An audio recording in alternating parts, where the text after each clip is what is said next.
واغفر لنا ما مضى يا واسع الكرم يا رب بالمصطفى بلغ مقاصدنا واغفر لنا ما مضى يا واسع الكرم محمد سيد الكونين والثقلين والبريد من عرب ومن عجم يا رب بالمصطفى بلغ مقاصدنا واغفر لنا ما مضى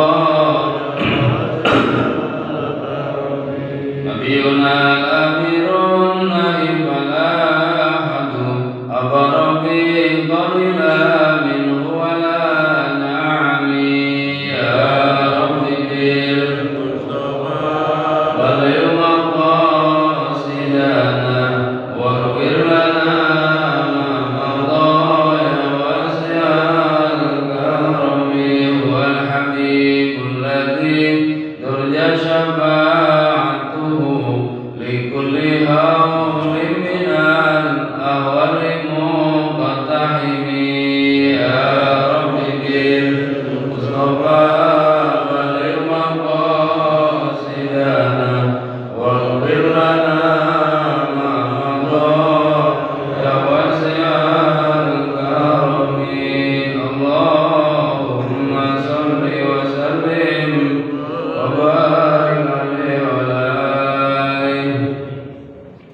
Bismillahirrahmanirrahim. Alhamdulillahirabbil alamin.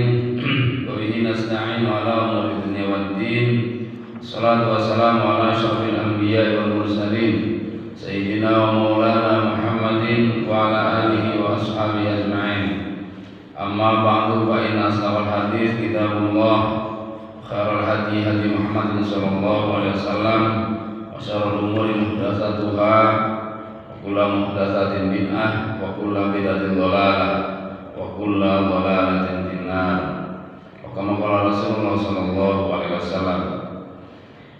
Bapak Ibu hadirin sekalian yang dirahmati Allah Subhanahu wa taala, pagi ini kita dipertemukan kembali oleh Allah Subhanahu wa taala untuk bersilaturahim, lalu mencari ilmu, menghilangkan kebodohan, melaksanakan kewajiban sholat subuh berjamaah.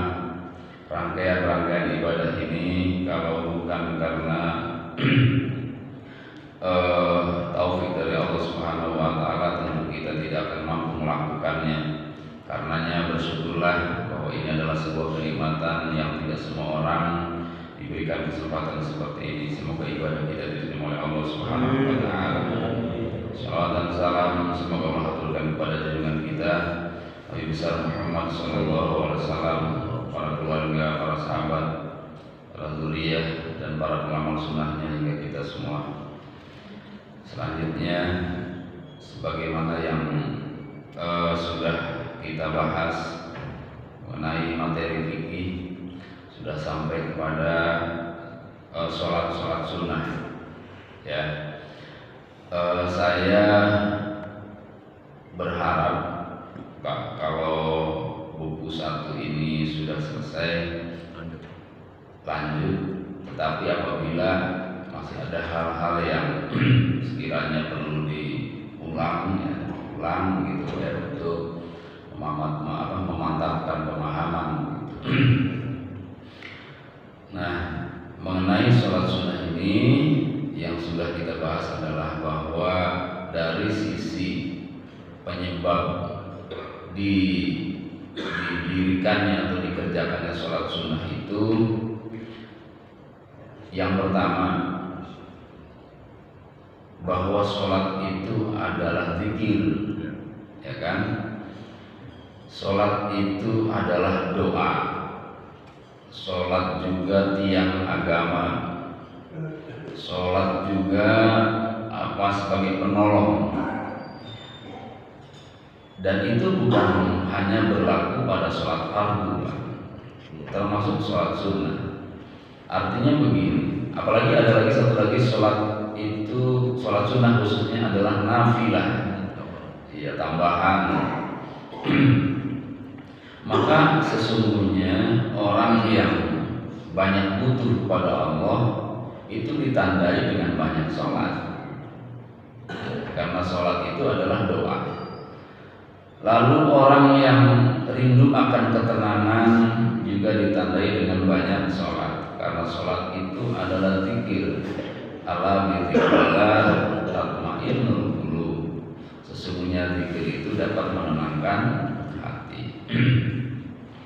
Nah, di antara fungsi-fungsi itu kemudian menyebabkan kita memang harus, ya, kalaupun tidak punya kecintaan, ya paling tidak kita belajar dari kewajiban. Karena tahapan orang melakukan pekerjaan itu, ya ada kalanya dipaksa, ada kalanya memang cinta pada pekerjaan itu, termasuk ibadah. Dan setinggi-tingginya pekerjaan dalam hal nilai di sisi Allah, yaitu karena cinta. Karena cinta, Pak. Ada yang karena memang dipaksa, ada karena ingin dekat mengharap sesuatu, ada yang memang tanpa pamrih karena cinta saja. Nah,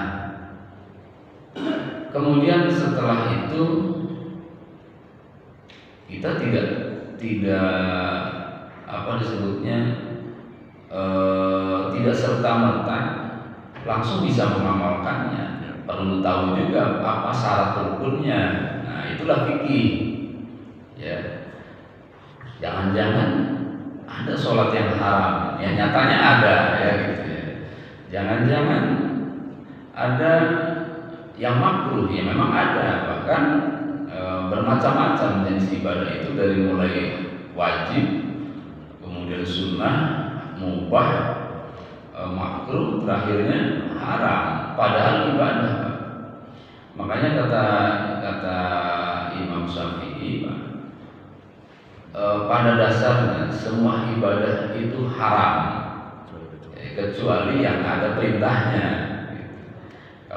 Kalau makanan kebalikannya, pada dasarnya semua makan itu adalah halal, kecuali ada dalil yang mengharamkannya. Itu kata mazhab Syafi'i begitu.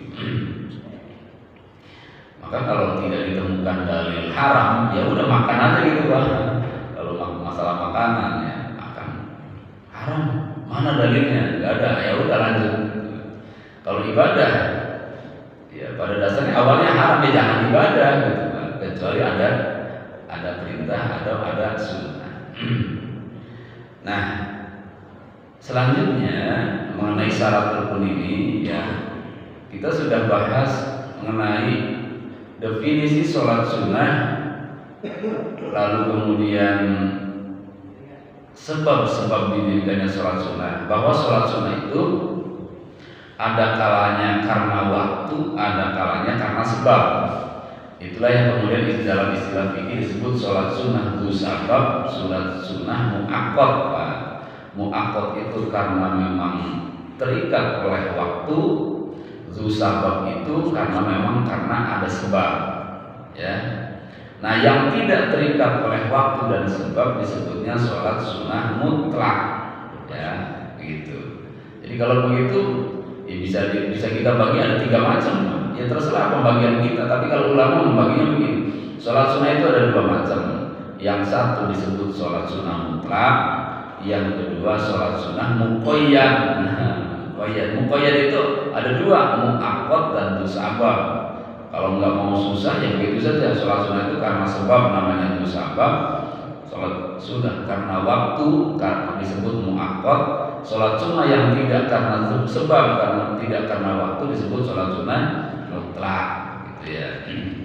Ini untuk memudahkan pembahasan saja sebetulnya, Pak. Nah, lalu dzu sabab ini, Pak, atau karena sebabnya ada kalanya di awal, ada kalanya di akhir, ya. Di awal misalnya masuk masjid, lalu sholat sunnah lah kita karena masuk masjid, ya begitu. Atau lagi ada gerhana,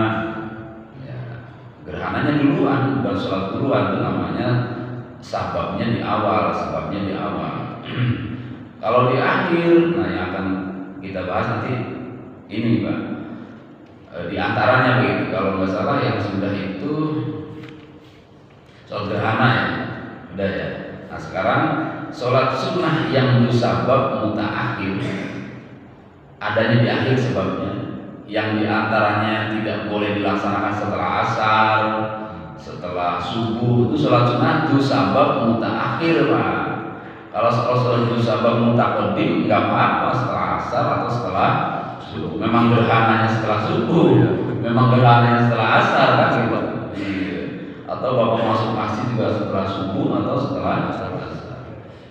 Kecuali sholat mutlak itu juga tetap tidak boleh dilaksanakan setelah subuh dan setelah asar.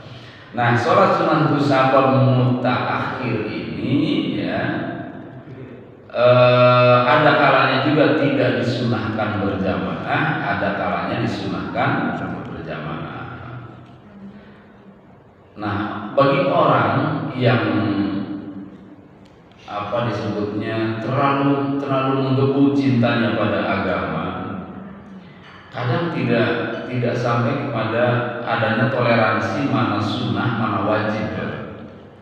Dianggapnya sunnah itu adalah wajib, sehingga bukan hanya berlaku pada diri sendiri, pada orang lain juga mereka mengharapkan yang sama. Hendaknya jangan ditinggalkan sunnah itu, amalkan. Iya gitu, kalimat tekanan gitu ya. Padahal itu adalah sunnah ya, kalimatnya kalau bisa sih jangan terlalu menekan, itu akibat cintanya terlalu besar Pak. Nah makanya kalau cinta tidak ditopang dengan ilmu ya suka begitu, kadang bisa ngawur Pak, bisa ekstrim. Cintanya besar tapi ilmunya sedikit, bisa ekstrim. Ya. Kalau untuk diri sendiri nggak apa-apa, kalau sudah menyuruh orang begitu ya. Nggak apa-apa, haramkan daging kambing Pak, tapi jangan untuk orang lain. Untuk diri sendiri nggak apa-apa, daging kambing bagi saya haram, nggak apa-apa. Tapi untuk orang lain nggak boleh. Nggak bolehnya kenapa? Apa yang sudah dihalalkan oleh Allah tidak boleh diharamkan. Apa yang sudah diharamkan oleh Allah tidak boleh halalkan. Itu kaidah umumnya. Tapi untuk diri sendiri dalam hal pencegahan dan untuk kemaslahatan ya silahkan. Orang kolesterolnya tinggi misalnya, tensinya tinggi, ya udah haramkan saja daging kambing misalnya gitu Pak. Padahal katanya sih nggak apa-apa. Nah baik. Jadi sholat sunnah sekali lagi yang akan kita bahas sekarang adalah sholat sunnah itu sabab mutaakhir, sebabnya ada di akhir. Di antaranya sholat istikharah, sebabnya di awal apa di akhir? Ya di akhir Pak. Emang sholat istikharah itu apa?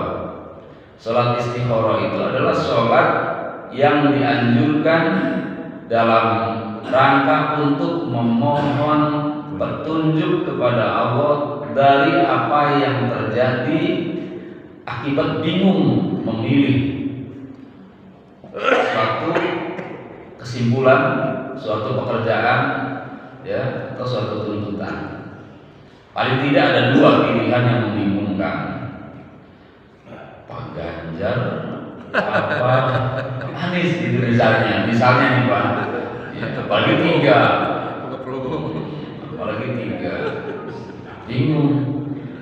bingung dulu Habib Rizik, dulu Prabowo misalnya gitu ya. Masa nggak dipilih gitu. Bingung di Ganjar ada Pak Mahfud misalnya, bingung Anies ya misalnya bingung begitu Pak. Istikharah. Anak muda bingung nih si Yuni apa Yuli, nah gitu Pak. Apalagi ada Ani lagi tiga-tiganya kayaknya solehah semua gitu, bingung, nggak tahu tuh Pak. Kan kita kan nggak tahu mana yang terbaik bagi kita, hanya Allah yang tahu. Maka ketika kita bingung menentukan pilihan itu, kita disunahkan oleh Nabi untuk beristikharah. Nah berarti kan kalau begitu pilihannya kan belum tahu, belum ditunjukkan. Sholat dulu, nah namanya sholatnya tuh sabab ya itu mutaakhir, Pak. Sebabnya ada di akhir, ya bukan pilihannya ada apa namanya pemberian pilihannya udah duluan baru kita sholat. Jadi justru harapannya ada di akhir. Lalu yang keduanya sholat hajat sama. Sholat hajat juga masuk kelompok sholat sunnah sabab mutaakhir. Yang ketiganya sholat taubat. Sholat taubat juga adalah sholat sunnah sabab mutaakhir. Ya. Baik, satu-satu dulu deh. Yang pertama dulu sholat sunnah apa? Istikharah. Apa definisinya? Seperti yang tadi saya sampaikan, sholat sunnah istikharah itu adalah sholat sunnah 2 rakaat, ya, dengan tujuan mengharap pertolongan Allah Subhanahu wa taala untuk memperoleh kebaikan sesuatu yang akan diperbuat, baik yang berkaitan dengan sesuatu itu sendiri, dengan tempat atau dengan waktu. Ya. Karena ada kalanya pekerjaannya sama, tapi tempatnya yang bingung. Mau nikahin di mana nih? Ya, pamannya mengharapkan di sini, bibinya mengharapkan di sana. Atau mau kuliah di mana nih, ya, di Unpad, di ITB, di UI, atau di mana? Gitu. Bingung. Nah itu tempat namanya Pak yang dilihat. Atau waktu ini berangkat haji tahun ini sama tahun depan. Kalau dulu begitu Pak, kalau sekarang udah susah tuh, nggak bisa. Ya, udah. Kalau masalah waktu nggak usah istikharah, kecuali memang bisa diundur karena ada hal sesuatu. Kayak saya waktu mau berangkat haji itu Pak, pas berbarengan dengan prajabatan, bingung haji jabatan gitu. Karena dua-duanya diharapkan kan. Nah, kadang juga menurut kita ibadah, tapi menurut orang lain atau menurut guru gitu Pak, itu bisa ditunda, gitu. Karena bukan masalah tidak ibadahnya, tapi menunda waktunya itu yang menjadi pertimbangan baik tidaknya yang kita tidak tahu, Pak. Kalau menurut logika apa sebetulnya ibadah kita kan udah namanya ibadah mumpung kesempatan, ya. Tapi bisa jadi menurut ulama tidak seperti itu, ya. Nah jadi sholatnya statusnya sunnah, ya, 2 rakaat. 2 rakaat itu minimal sebetulnya, boleh juga lebih, ya.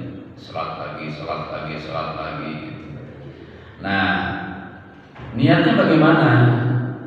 Untuk sholat sunnah niatnya yang wajib hanya saya niat sholat, itu saja udah.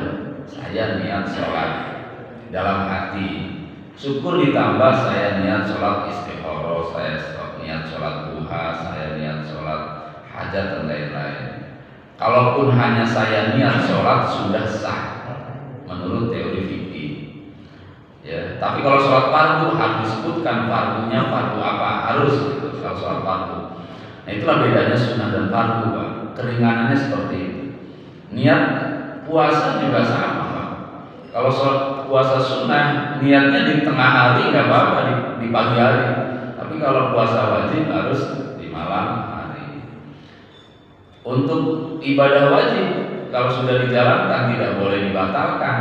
Tapi kalau ibadah sunnah kalau sudah dilaksanakan, sudah di tengah-tengah masih bisa dibatalkan. Itu biar perbedaan seperti itu dalam praktiknya, ya.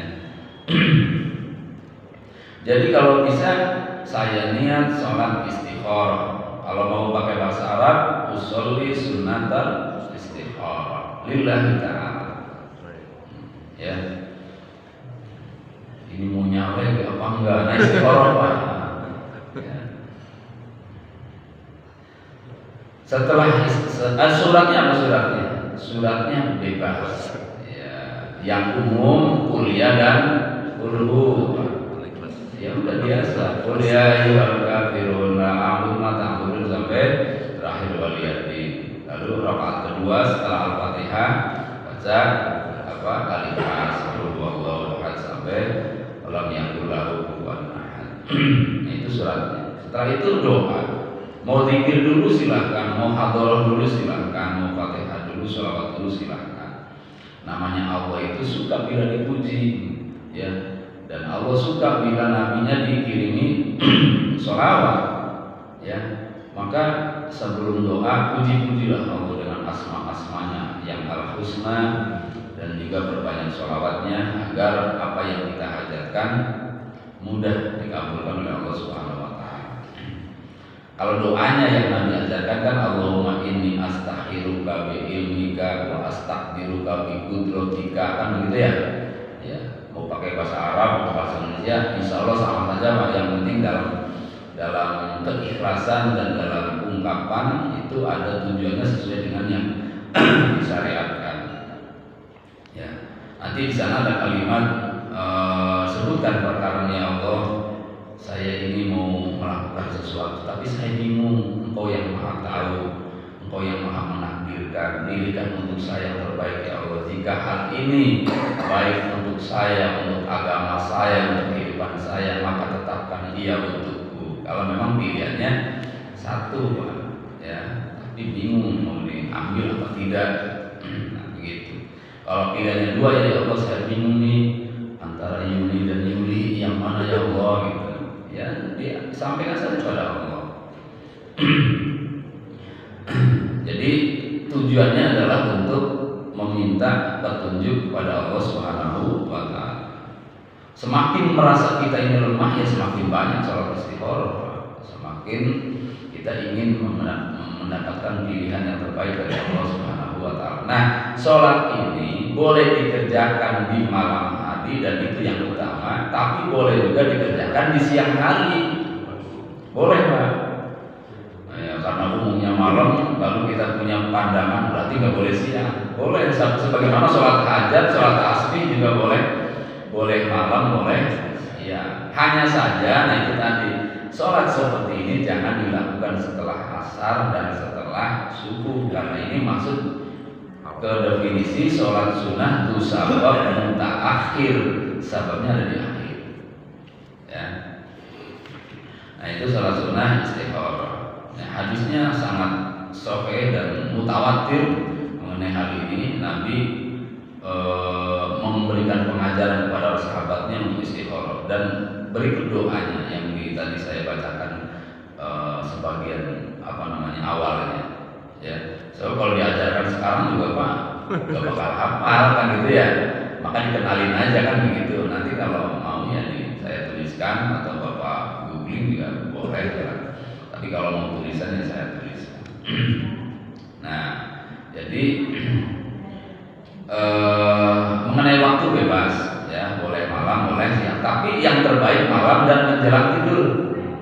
Mau tidur sholat dulu. Nanti Allah kirimin tuh pilihannya dalam mimpi. Kalaupun tidak Pak, pada malam itu, maka kita ulang di malam berikutnya. Malam berikutnya enggak juga lagi Pak di malam berikutnya. Terus sampai 7 kali minimal. Ya. Nah, insya Allah Pak yang ketujuhnya itu ada tuh alamat. Minimal kecenderungan minimal. Kalaupun tidak ini juga, maka mohonlah kepada orang yang ada berkah di dalamnya bagi kita. Siapa orang yang ada berkah di dalamnya bagi kita? Ya ibu kita ada. Ibu udah nggak ada. Ya bapak. Pak gimana Pak? Menurut bapak gimana? Saya kesana atau kesini? Dan sama aja ya. Nah itu bapak tuh Pak. Ya. Wasilahnya dari pilihan Allah. Nggak ada orang tua yang guru Pak. Saya lama honor jadi guru gitu ya. Dan saya juga waktu itu aktivis Istiqlal. Jadi saya di Perbankan Istiqlal mengajar program Al-Quran sistem 40 jam lama 2004 sampai 2008. Ya honornya lumayan gitu. Honornya lumayan karena ditugaskan ke masjid ini, ke masjid itu. Sementara mau honor di sekolah ya Akhirnya saya minta izin ke guru, saya berarti ngajar sekolah aja dia ya, mau ngajar ngaji aja. Saya rasa tuh ngajar ngaji kan ibadah ya. Ini ternyata guru nggak begitu pandangannya. Udah lanjutin, ya dilanjutin, saya padahal udah nggak pengen lagi sebenarnya. Ya, alhamdulillah 2 tahun kemudian PNS gitu. Jadi ada semacam yang kita tidak tahu ya dari apa yang akan kita lakukan, ada kebaikan di dalamnya. Ya, istikharah sudah, apakah pilihan guru itu yang kita pilih. Ya termasuk istri Pak saya, udah condong ke guru, terserah guru deh pilih yang mana gitu. Karena untuk istikharah juga kalau masih ada guru, rasanya masih cenderung ke guru ya, atau apalagi ada orang tua. Nah itu mengenai istikharah, salat istikharah ya, minta petunjuk, minta pilihan pada Allah Subhanahu wa Ta'ala. Yang kedua yaitu sholat hajat. Nah mumpung ingat Pak ya, untuk sholat sunnah ini yang kita laksanakan sendiri, kan tadi kan ada sunnahnya sendiri, ada sunnahnya berjamaah. Yang sunnahnya sendiri Pak, baiknya kalau mau ngamalin sujud yang panjang di sholat sunnah ya, jangan di sholat berjamaah. Khawatir ada orang yang tidak siap, khawatir ada orang yang tidak tahu kalau mau ngamalin sujud lama di dalam sholat. Sebaiknya di dalam sholat sunnah yang dilakukan sendiri Pak, begitu.